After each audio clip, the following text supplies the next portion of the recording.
Welcome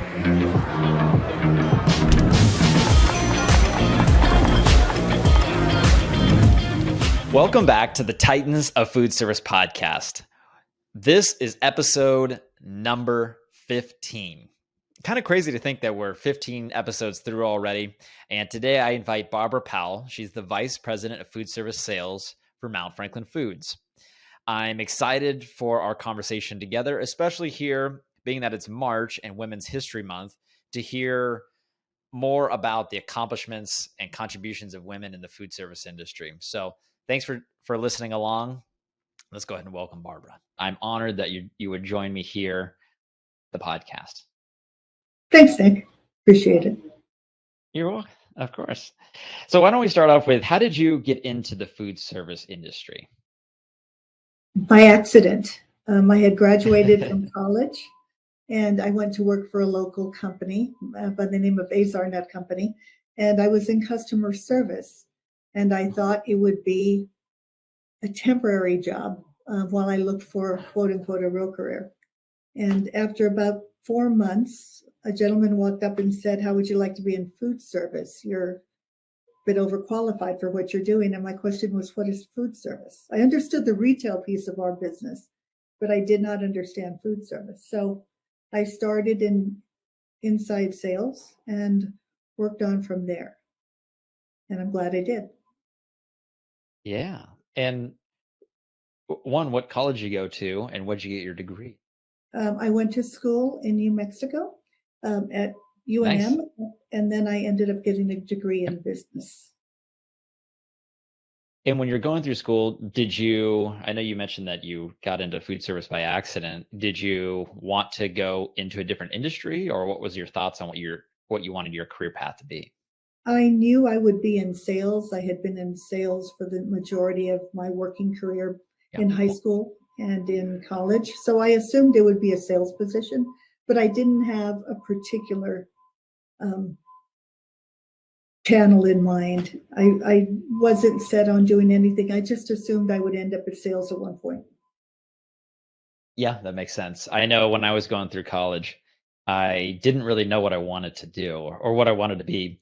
And I thought at the time, I was like, I want to be a financial advisor. And so I started interviewing with some different financial advising companies in Orange County and meeting those people. And I kind of got to the realization, I was like, I've never had a mortgage. How am I going to help other people with their finances with not having this knowledge? And at the time, my dad was planning on starting a food broker company. And 6 days after I graduated from school, he's like, why don't we start it together? And so we did.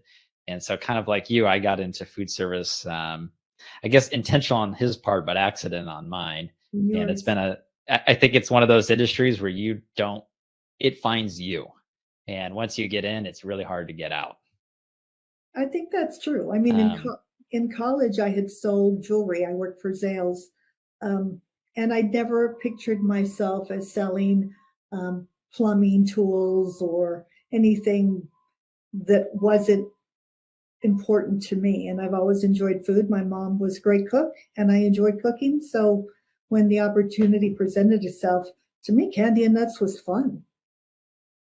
Yeah, totally. So you started in inside sales at Azar Nut Company, and where did you go from there? What was kind of step number 2? From inside sales, I went to a small region. My region kept getting bigger. There really were only 2 of us at the time. And from regional sales manager, I went to national sales manager, and then eventually to the position I hold now, which is VP of Food Service. It's not too often, especially for millennials like myself, where you see people, they stick around in one company for so long. And how has that been, kind of building your whole career in one company? It would probably have been boring if the company had not changed as rapidly as it did. I mean, I'm in the same building, but it's not the same company. It was quite small. Food service was a small piece of it when I started. And it has grown, it has changed. We've added new people. We've added new products. We've added new technology. So it evolved.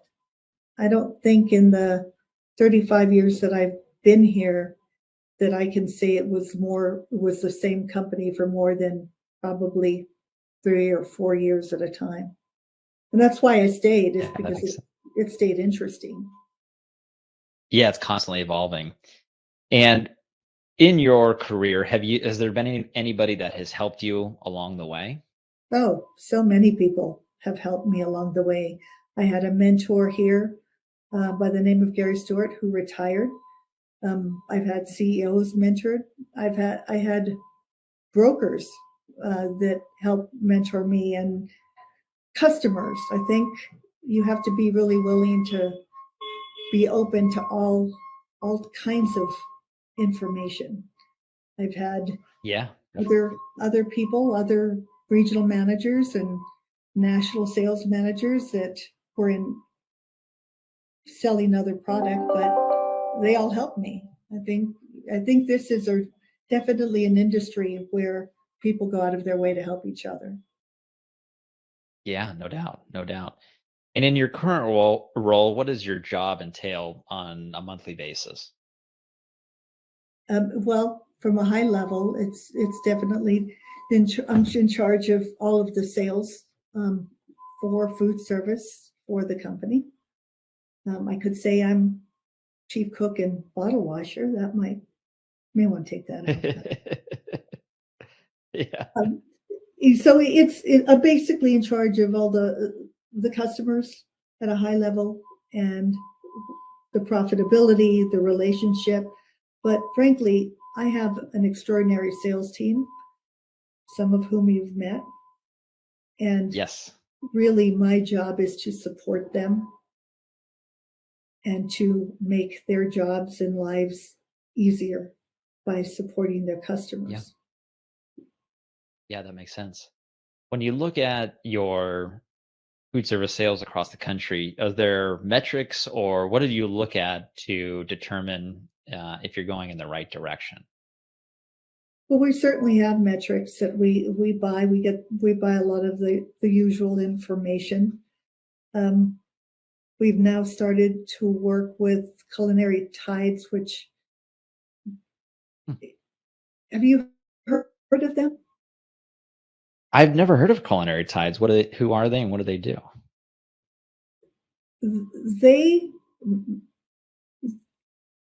Can you cut this if you have to? Of course. Yes. It's not live, right? Yeah. Is it live? What's that? Is this live? No, it's not live. Okay. No. So we can cut this part out. If you want, do you want me to cut out? We can stop talking about Culinary Tides if you want. Well, I kind of wanted to explain it to you, but I didn't know if I wanted it in the broadcast. Does that make sense? Gotcha. We'll just take that. We'll take out Culinary Tides. That's no problem. But you should know about them because I think you'd find them very interesting. She was a forensic scientist who became a chef and an R&D, I guess, analyst, and now she analyzes trends, but she analyzes them from the ground up. It's fascinating. And if you ever want to talk to her, she'd be a really interesting one to talk to about her journey. She was like CSI, and then she turned all of those skills to food. And now that is impressive. I mean, there is, there is just some smart people in this industry, I guess, just in the world in general, but it's incredible the ideas and creativity that people have. Right. So, I mean, going back to where we can is that we do invest in analytics to see where we are, to benchmark ourselves. That's our primary role. Sure. And since you started in food service, has there been any big, like a failure of yours or a big obstacle that you've had to overcome that you've learned from and it's shaped who you are today? Well, there have been a few. I mean, with the most recent being COVID. That shocked and really shook our world. and made us redefine who we were as companies, as individuals. And we're still Hmm. learning and changing from that. What were some of the lessons you think that COVID taught you and your company specifically? Gosh, I think really that you can't take anything for granted. You can't take Yeah, the fact that we are fortunate enough to be in this industry. We were always rather flip that, well, there's always going to be food. We'll always have jobs. And that right. changed, in a heartbeat. Yeah, And I think it made us value our relationships more. We had to make some hard decisions. Um, yeah, and some of those decisions we're still recovering from, frankly. We've really had to, we had a lot of knowledge that was lost because people don't come back and it's hard to replace. right, right. Yeah, that is So, difficult. I know. Yeah, go ahead. no, so I mean, I think that was one thing we really learned. Yeah, that makes sense. Speaking from my experience going through COVID and being in the food service industry on the broker side, I remember watching our sales, especially in March and April of 2020, go all the way down to, very close to zero for a short amount of time, but then just kind of stay low throughout the rest of that year. And I've kind of come to the realization recently that we started our company in 2015, but it was really in 2019, 2020 where I felt like I was finally becoming more of an entrepreneur. I felt like I had started to go through some of these, maybe a setback like with COVID, and really learn about myself Mhm. and business. I had never held a real full-time job prior to starting the company with my dad, and so a lot of it was just uh, you know what is it, trial by fire, whatever they call it. Yeah, And it took a little while to learn the industry, but I I was trying to learn the industry first, and then as I got into 2019, 2020, it got so difficult, and it really forced me to one, take a step back and learn and apply that to my day-to-day life. agreed. I know In your I did. Yes. Oh, go ahead. Sorry, I didn't mean to cut you off. No, you didn't. Oh, okay, good. Um, If you could go back in time in your career, is there anything that you would have done differently?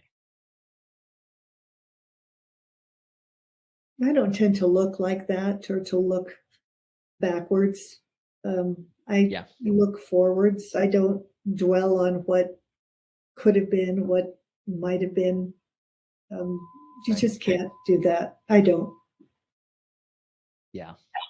Yeah, that's smart. Always looking forward. Now, speaking of looking forward, if you were to look far off into the future, into the distance, and you wanted to be remembered for something in food service, what would that be? I would like to be remembered for being honest, for being very direct, for treating people fairly, Hmm. and for being for honoring my word. Like that. And why are those things important to you? Because integrity is all you have at the end of the day. That's a good point.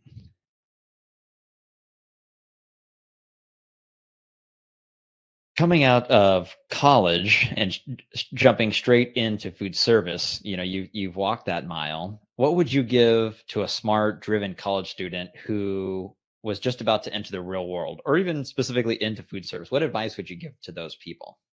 I would tell them that's funny you asked because I just finished speaking to a bunch of high school kids who asked me the Yeah, same basic question, and it's definitely be true to yourself, work as hard as you right. possibly can, but still keep a balance. Leave it. Don't leave anything. Don't hold anything back, and primarily believe in yourself because you can overcome so many obstacles. You just have to have a little bit of faith. Yeah, definitely. working with some of the people in your company, I think you have incredible people. They are driven. They embody a lot of what you were talking about, in especially around the word integrity. So how do you find these people? I think it's hard to find great talent, and I think that is something that you've been able to do. How do you find them, for one, and then how do you be able to retain them and keep them motivated on the team? Well, thank you for saying that because I do feel like we have an incredible team. Um, Yes. most of them have come by word of mouth, by Mhm. industry, people knowing people in the industry. Some of them have come from referrals from our own salespeople, people that they had met along the way. I'm very fortunate that Like, the majority of them they've stayed. I mean, it's a pretty long term group. I think the most recent we hired two this last year, but that was the first time we'd really had to hire anyone for years. right, So right. keeping them, I mean, you above all, you have to be honest. It's not been an easy road. You know, everyone hoped, or at Yeah, least we hoped, that after 2020 it would just all, you know, flip a switch and we'd be back to 2019, and that has not happened. right. We've had a lot of restart pains, and I think as long as you're honest with people and Mhm. you're there when they need you, Right. I I think that's all you can really do, and let them do what they do. You know, I don't I try very hard not to micromanage them. They don't need it. So you let them flourish and be themselves, and they'll get the job done as long as they know what it is. You have to communicate very thoroughly what the goals are. Yeah. Yeah, no doubt. I think I found, when you bring in an A player or A players onto your team, as long as they have the foundation, the systems and process to be successful, and allow them to go out and do their job, it goes a long way. And it's also a great way to retain people as well, because I think as people, we all want to be working towards building something, or feeling like our work matters to the overall general picture. And I think, like, again, I think you've been able to do a great job of that, and I think it's very admirable. Your people do not micromanage. They are very um uplifting, and they are supportive, and it's hard to build a culture like that, so kudos to you. Well, I didn't do it. I didn't do it alone. I have been fortunate. I mean, one of the other reasons I stayed is I've always been able to have a supportive CEO. We've had several, but Yeah. they were always supportive. And our senior VP, I've pretty much been allowed to manage it and not be micromanaged themselves. Right. Myself, they have not micromanaged, so that has been good. But I am one of the things I am very thankful for every day is the group of people that I work with. They inspire me. They keep me going. Um, I am just a steward here, and I'm hoping Yeah. that I will leave something strong and a solid foundation for the next generation. Yeah, that totally makes sense. I get that. I feel that with my dad and I, we own our company 50-50, and I feel like he has that mentality, especially for myself, to, give me the leeway, and I am his succession plan. It's hard word to say. You are, I am his yes. succession plan, and I think it gives him a lot of intrinsic value. It gives him a lot of motivation to be better and to make our company better. And as a result, too, we've built a very close relationship. We've always had a close relationship, but it's strengthened over the years, no doubt. And it creates a greater purpose when you're helping others through, through allowing them to have successes, have failures, really grow in this industry. You No, mentioned that COVID was a big you mentioned that COVID was a big, maybe definitely a big obstacle to overcome. Is there any new beliefs or behaviors or habits that you have today that have come from the learnings of COVID, or even from other experiences? I don't know if this is COVID in particular, but I do work very hard at putting first things first and keeping Mm. things in perspective. Um, I have always had a tendency to delve in and be somewhat of a workaholic. And I think after COVID, I really tried to stop, put my phone away, disengage, to something that's not driven either by the company or by my phone. Does that make sense? 1000%. I very much resonate with that. I would self I would describe myself too as a workaholic, and it's I think for me a lot of times whether I'm doing something or not, I'm thinking about it. I've had vacations that I go on with my wife, and I have my emails on, or I'm taking phone calls or text messages and things like that. It's hard to unplug. How do Yeah. you how are you able to do that? You mentioned I guess the first step is realizing that, there needs to be points where I need to not work or not work as much. But what are some of the things that you do to help you be able to take a step back from work? I physically go outside and without a phone. I mean, I'll walk, I'll go to the gym, I'll do something. I love the outdoors, so I spend a lot of time outdoors when I can. I I like read. that. I try to talk to people without my phone there, so I'm engaged in what people are sharing with me. I Hmm. know the word is overused, but you really need to be present.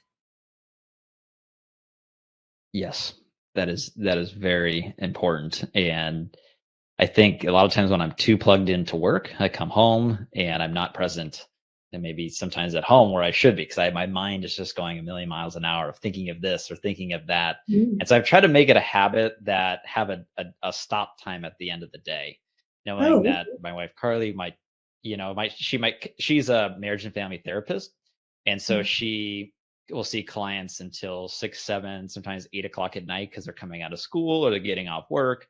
And a lot of times I view it as, well, I'm just going to work until 7. I'm just going to work until 8 when she gets back. But now I try to say, what about around 5:30 to 6?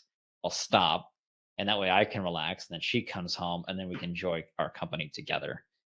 Uh, and I've been doing this the last month, and I feel like it's really helped. But I also struggle a little bit trying to fill that void of, now I'm not doing work, so what am I going to do? Especially here in the winter when it's dark outside and it's cold. When it gets warmer in the summer, I can go surfing, I can go walk around. It's different, but it's a work in progress for sure. I do spend a lot of off time at the gym, particularly in the winter.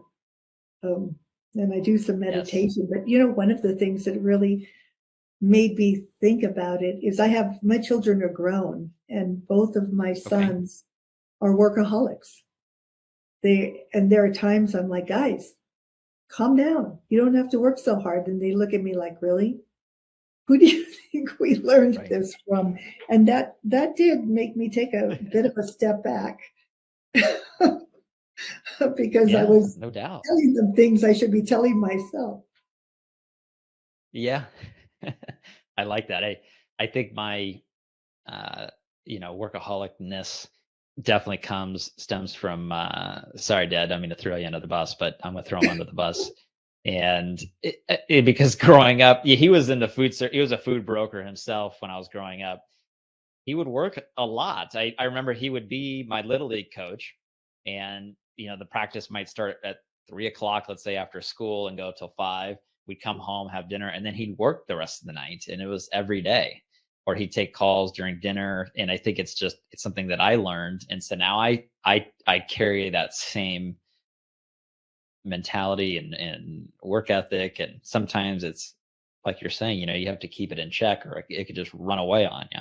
And I mean, it's good. I'm very proud of the fact that they both have strong work Yeah. ethics. They take their respective jobs very seriously.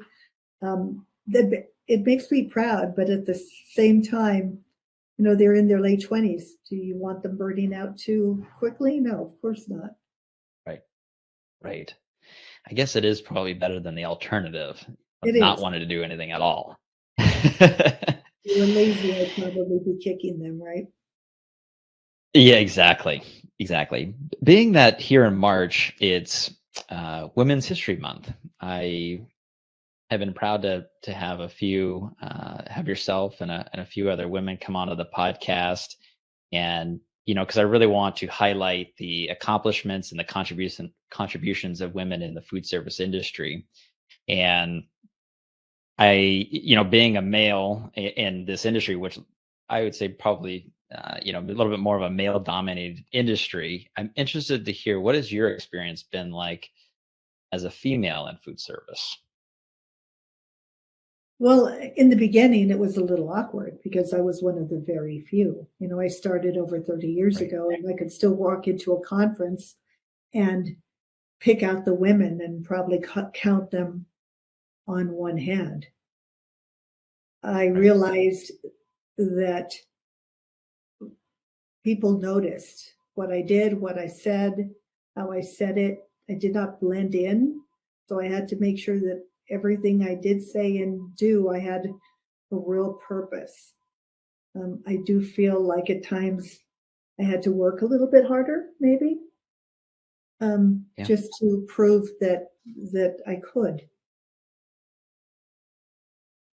do this Interesting. job. There were women in the industry already before me, and you talk about mentors. I learned from from them. People like Dial Hogan and Dallas Harrison, and she was still in the industry. I mean, we were some of the front runners, and it wasn't always easy. Yeah, definitely. What was some of the advice that these women had given to you? Don't give up. Don't let anyone define who you are or what you can be. Persistence was definitely something, and goal setting were things that they told me, and they were all very encouraging. I mean, I've been very fortunate to be in the community of not just food service professionals, but food service professional women. Yeah, definitely. When you were growing up, did being in a leadership position, is that something you dreamed of, or is that something that you felt you wanted to be in the future? I always felt that I was capable of it. I didn't necessarily dream of it, but in a lot of different roles, I would take a leadership role. My mother was a very strong person, and she taught Mhm. me to stand up for myself and to speak my own truth. And so I think those qualities sort of lent me to being in leadership roles, but I don't think I ever really looked for it. Yeah. Being a female in food service, has there been any significant challenges or barriers, like any specific moments that you've had to overcome? I can't think of one specifically. I think most people have been open and willing to work with you. There were always the occasional comment or, basic treatment is why are you here? That doesn't happen any longer. I mean, it's Yeah. nice to see so many more women in the business, and I try to be a role model and a mentor to them. Yeah. You mentioned that it has changed, and going into the future, is there change that you'd still like to see be done in our industry? I would definitely still like to see more diversity. I don't think it Yeah. is a diverse enough industry at all. And the more Yeah. different perspectives, walks of life, backgrounds that you get involved, you just have a bigger pool of resources, of people that Yeah. ideas. It hurts us when we're too homogenous. And even though we've made strides, I think we have a long way to go. Yeah, I'd agree with you. Looking at my company, I realize, the majority of our staff was male for a while, and where we had a few females, but we started to look at it, especially over the last couple of years, of how do we have more women join our team, and not just join our team, become leadership in our company as well. Mhm. And it was, asking the tough questions, because I think, especially being a male, I view the world one way, or through a certain lens.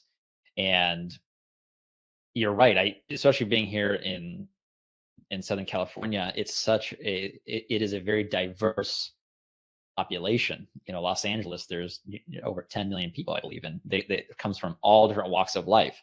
Yet our team, if they don't embody the diversity that is within that area, then you are limiting your growth and your potential of your company can be. So by having more females come into our company, allowing them to get leadership roles, and we found that they are, I mean, we have some just dynamite females on our team. They have just been incredible for us. And my only regret is that we didn't do this a lot sooner. Yeah, that's good to hear. I mean, we're fortunate too. There's a good representation of women in our senior management. Besides myself, our VP of marketing, our VP of HR, and our CFO are all women. And I think it does lend a little bit of a different view. Wow. Yes, it's exciting.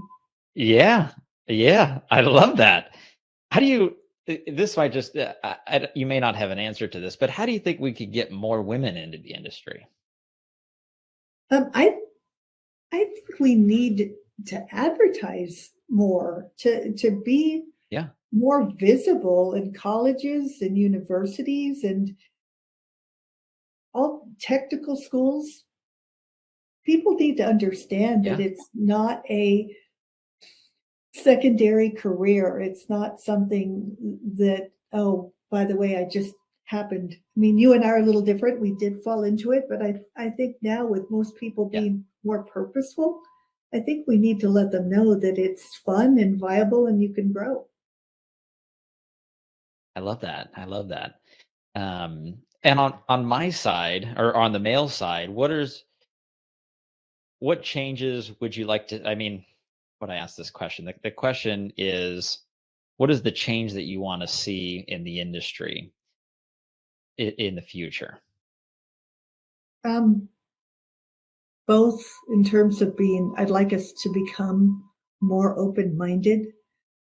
I would Okay. like to return to a little bit more one on one versus the whole email society. I think there's still a lot to be said by having a Yeah. direct conversation face to face. My fear, I think technology has been wonderful, but my fear is that we rely on it too much, and we rely on an email versus a conversation. And I think that's true for Right. both work and your personal life.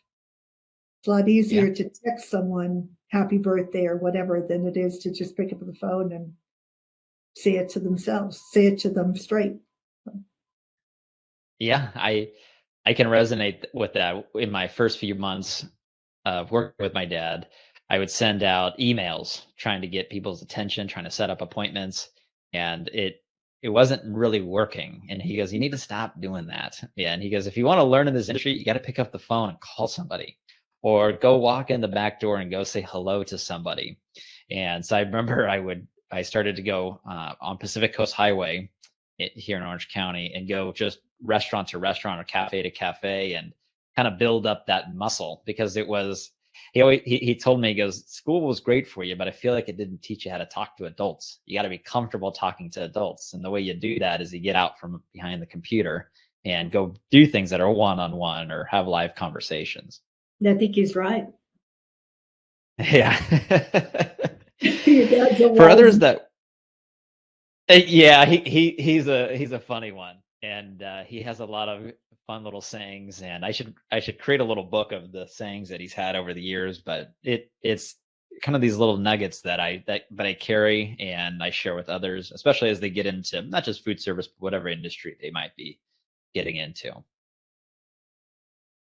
For others that one day want to be in your position, the vice president of food service sales for a manufacturer, what advice would you give to them? Well, I always tell them to finish your degree, get your Yeah. fundamentals done, to be inquisitive, to not be afraid to try something new, not be afraid to do more than you're asked for, than you're asked of, and to just simply don't be afraid. Fear controls so much of who we are and how we are as individuals, and you can't be afraid to be your best self. Yeah. I I heard a mean, quote one time that everything you ever wanted in your life is just on the other side of fear. yeah, it's very true. If you had the attention of the whole food service industry for 5 minutes, what would you say? I 5 minutes. Let's keep on doing what we're doing. We can't give up. We cannot stop fighting. I like that. It's still a long fight. I like that. Well, Barbara, I want to say thank you so much for taking time out of your day to come on the podcast and talk about your story. I think there's going to be a lot of people that resonate with this episode and with you. So thank you so much for coming on and being open. I really appreciate it. Well, no, of course. And actually, I would like to share one more story with you. Is that okay? I would love to hear one more story. Yes. So my grandfather had a little bodega, had a little store back in Okay. the 20s or 30s, and he was to me, he was a food service innovator because he would Hmm. on I think it was wash day, and when he knew that the ladies were not um, really able to make a lot of food, he would make tortillas and frijoles, and he would make it ahead of time, and then he would sell it to them. They'd like sneak in at 3 o'clock and buy this food and then go back and put it out there. And he was doing it just to help them out because they didn't have enough time. But when my mother and my aunts told me the story, I'm like, oh my God, he was in food service, food away from home before it even happened. And I thought you'd get it Yeah. out of that. I love that. It's awesome. That is, he's an innovator for sure. He And he's was. well ahead of his time. He was a That good is too cool. 70 years ahead of his time. Yeah. Yeah. Very smart. There's some very smart people out there, and ingenuity is important. It drives us forward. And your grandfather definitely seemed to be on the cutting edge.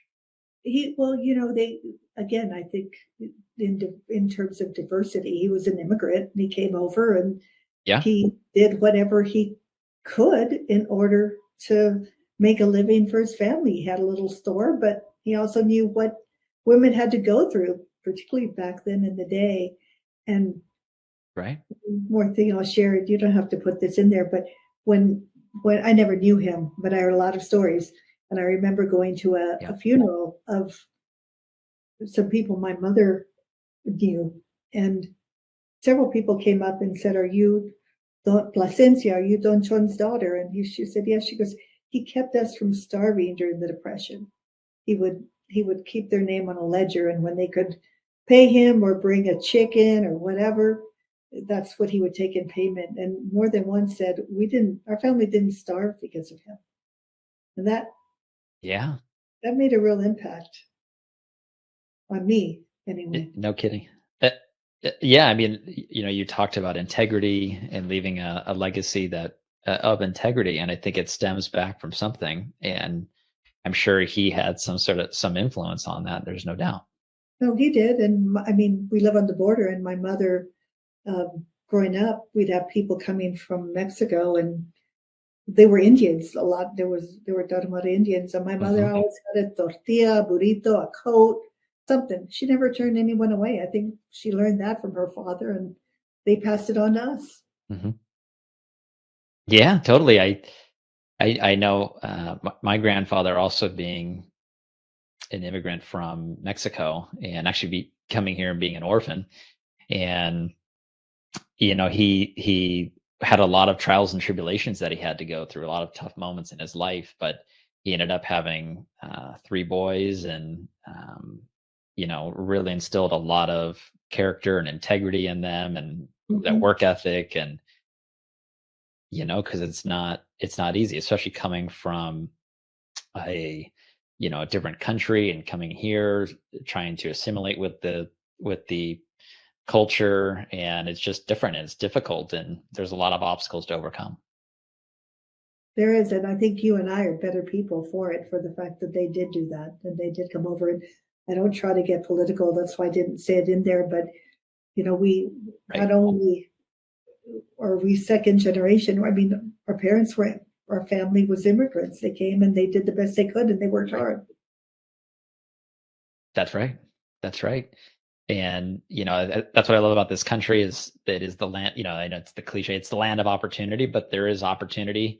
And I'm so grateful that my grandfather went through those trials and tribulations, because without him, he wouldn't have given me the platform or the ability or the opportunity to be where I'm at today. So I'm very grateful for him. No, you should be. I mean, I am too. I live on the border, and a lot of times I'll be Yeah. driving. It's there, but for the grace of God. Yeah, exactly. No, I didn't Exactly. mean to keep you. You've told me about your dad and how he got here, and I thought that that was a story that you would find interesting. And I just thought of it when you asked me these questions. I thought of, Yeah. grandfather. I'm like, oh my gosh, wonder if somehow that got into me somewhere. Yeah, exactly. Exactly. No, I appreciate you sharing that story. I like I said, I really enjoyed our conversation, and I learned so much about you. And I think I learned a little bit about myself too in this conversation, which I always appreciate in doing these podcast episodes. I wanted to help others in the food service industry become and achieve whatever they want. And I hope that every episode people get a nugget or two from the podcast. But I didn't realize the value that it would bring to myself, and how much I've learned about myself, and how others been able to achieve their success and taking pieces of that and applying that to my own life. So I appreciate you being open and vulnerable and talking with me today. No, thank you.